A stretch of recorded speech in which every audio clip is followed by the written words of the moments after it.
Good morning, Odelsey Middle School students. This is Mr. Woolley. And remember, the information contained in this video is intended to be viewed only by the students in Mr. Woolley's classroom. By watching the video, you agree that you will not record or share the video with anyone who's not a student in Mr. Woolley's classroom.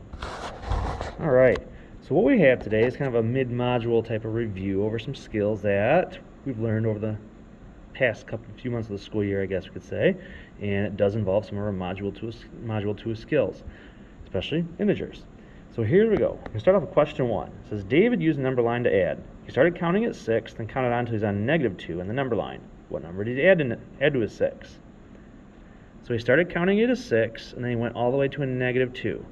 Well, that means since he's moving left, that's a negative number, and he's moved 8 units to the left, so -8. All right, next up, we have number 2 is true or false. Now, it's got absolute value straight brackets around this. So whatever I do inside, I'm going to have to make it a positive version of it. So 6 minus -2. Well, I change subtraction to a plus. 6 plus, and the opposite of -2 is a positive 2. 6 plus 2 is 8. And the absolute value of 8 is 8, which makes that a true statement, where absolute value is the distance from 0 on a number line. All right, we have some fraction work here. I got a -2/3 plus 3/2 plus some number a equals 0. All right, so before I can do this part of my parentheses, I got to get common denominators. So 3 and 2, the first match I'm going to have is 6. So 3 jumps to a 6 by multiplying by 2, times by 2 here, so I got -4/6. 2 jumps to a 6 by multiplying by 3, times by 3 by 3, and I get 9. So I got to do this part first, and a -4 plus 9 gives me a positive 5. So I get 5/6 plus a equals 0.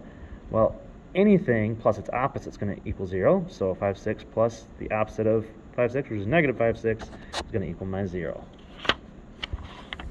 All right, next up. Number 4 says, every month, Mr. Mills pays his truck loan through automatic payments, withdrawals from his savings account.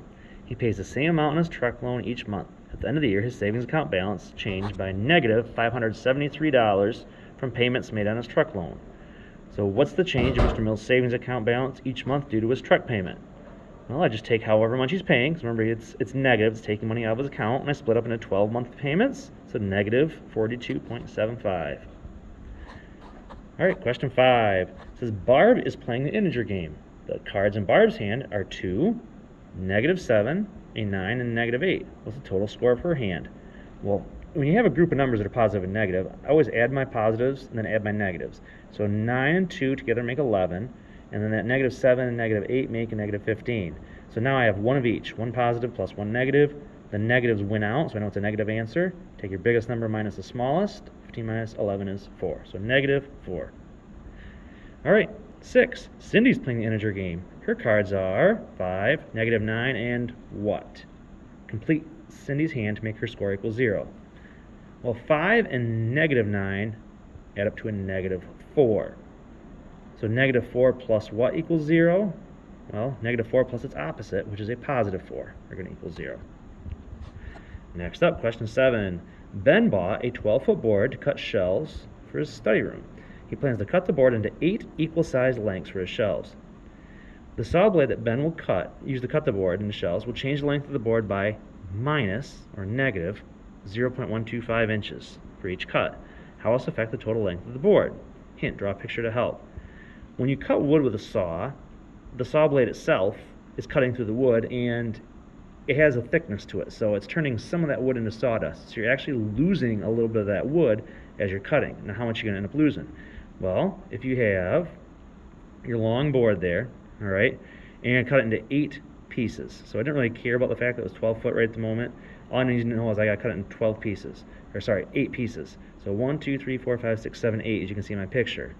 Now to cut that board into 8 pieces, notice how I make 1 cut, 2 cuts, 3, 4, 5, 6, 7 cuts. So 7 cuts, and I'm going to lose 1/8 of an inch, or -0.125. I multiply those together, and I lose 0.875 inches. So overall, it's a -0.875 because I'm losing that amount of wood. Next up, Scott and Jerry are playing the integer game. Scott had a score of -14, and Jerry took away one of Scott's cards, which is -3.